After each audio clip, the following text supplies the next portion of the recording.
ఇటీవలే ఆంధ్రప్రదేశ్లో జరిగిన సార్వత్రిక ఎన్నికల్లో వైసీపీ 11 సీట్లకే పరిమితమైన విషయం మనకందరికీ తెలిసిందే.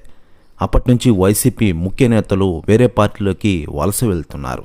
ఇక ఇదిలా ఉండగా ఇటీవలే బాలినేని శ్రీనివాసరెడ్డి కూడా జనసేన పార్టీలో జాయిన్ అవుతారని తాజా సంచలన నిర్ణయం తీసుకున్న విషయం తెలిసిందే. అదే తాజాగా పవన్ కళ్యాణ్ గారి సమక్షంలో ఆయన జనసేన పార్టీలో చేరిపోయారు. పవన్ కళ్యాణ్ గారితో భేటీ తర్వాత మీడియాతో మాట్లాడిన బాలినేని వైసీపీ అధినేత జగన్పై సంచలన వ్యాఖ్యలు చేసిన విషయం విదితమే.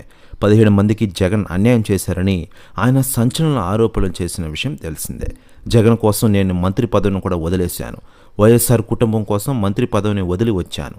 నాతో పాటు 17 మంది ఎమ్మెల్యేలు జగన్ కోసం రాజీనామా చేసి వచ్చారు.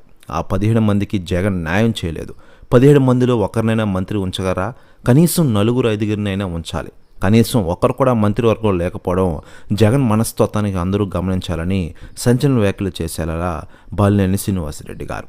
మరోవైపు పవన్ కళ్యాణ్ గారి గురించి కూడా బాలినేని శ్రీనివాసరెడ్డి గారు సంచలన వ్యాఖ్యలు చేశారు. నేడు ఆంధ్రప్రదేశ్ ఉప ముఖ్యమంత్రిగా పవన్ కళ్యాణ్ గారు రాణిస్తున్నారని ఆయన సంచలన వ్యాఖ్యలు చేసిన విషయం మనకందరికీ తెలిసిందే. ఇక ఇదిలా ఉండగా ఆంధ్రప్రదేశ్ రాష్ట్ర ఉప ముఖ్యమంత్రిగా పవన్ కళ్యాణ్ గారు ఇతర పార్టీ నేతలను జనసేనలో ఆహ్వానిస్తున్న విషయం మనకందరికీ తెలిసిందే. జనసేన పార్టీని బలోపేతం చేయడానికి నిర్ణయం తీసుకున్నట్లు తెలుస్తోంది.